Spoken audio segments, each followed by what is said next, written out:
नमस्कार, माय महानगर लाईव्ह मध्ये तुमचं स्वागत आहे। मी प्रणव कांबळे। मी सध्या उभा आहे चैत्यभूमी दादर या ठिकाणी आणि देशभरातून लाखो भीमसैनिक असतील, भीम अनुयायी असतील, हे चैत्यभूमी येथे दाखल झालेले आहेत।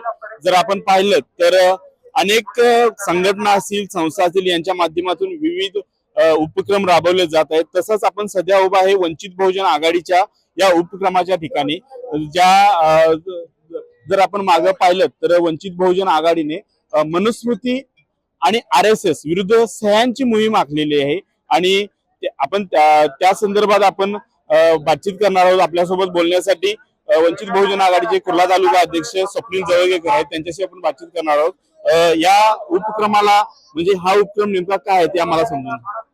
वंचित बहुजन आघाडीच्या माध्यमातून मागील अनेक वर्षापासून वेगवेगळे उपक्रम राबवले जातात।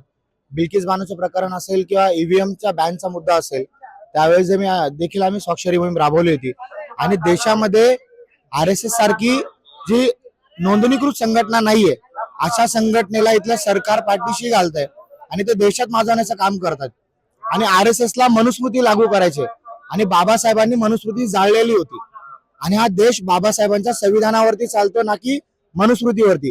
म्हणून वंचित बहुजन आघाडीच्या वतीने आम्ही यावेळेस कॅम्पेन राबवलेली आहे की देशाला संविधान हवंय, मनुस्मृती नकोय आणि लोकांचा खूप चांगल्या मोठ्या प्रमाणात प्रतिसाद आम्हाला मिळतोय आणि ज्या ठिकाणी अनेक लोक आहे जे छुप्या पद्धतीने RSSचा प्रचार करण्याचा प्रयत्न करतात किंवा देशामध्ये संविधान संपवण्याचं काम करतात।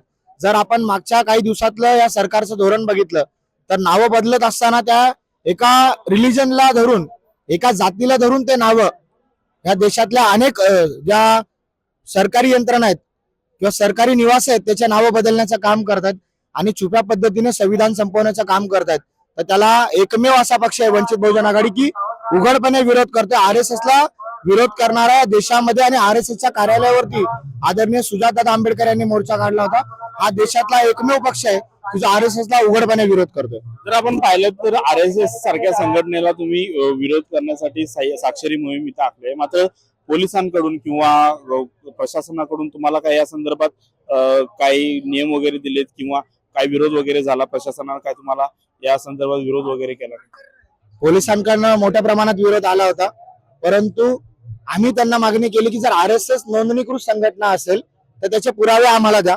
RSS जर नोंदणीकृत संघटना असेल तर पब्लिक रजिस्ट्रेशन ट्रस्ट मध्ये त्यांच्याकडे जर काही पुरावे असतील तर आम्हाला द्या, अन्यथा तुम्हाला जी कारवाई आमच्यावरती वाटते ती RSSचा कोणता माणूस कारवाईसाठी पुढे येतो ते आम्हालाही बघायचं।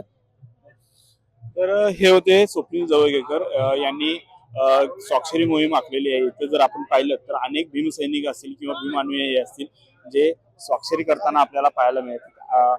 RSS च्या जे नाव आहे त्यावर त्यांनी क्रॉस मारलेला आहे आणि RSS संघटनेला विरोध म्हणून ही स्वाक्षरी मोहीम सुरू केलेली आहे। जर पाहिलं तर मनुस्मृतीला देखील क्रॉस मारलेला आणि संविधान, मनुस्मृती आणि संविधान असे दोन शब्द लिहिलेले आपल्याला पाहायला मिळते आणि संविधान हे महत्वाचं आहे मनुस्मृतीपेक्षा, असं त्यांचं मत आहे। तसेच वंचित बहुजन आघाडीने या मांडलेल्या स्वाक्षरी मोहिमेवर अनेक भीमसैनिक देखील सह्या करताना आपल्याला पाहायला मिळते। याबद्दल तुम्हाला काय वाटतं ते आम्हाला कळवा आणि माय महानगरला सबस्क्राईब करायला विसरू नका। कॅमेरामॅन अवधेश कोरीसह मी प्रणव कांबळे, मुंबई।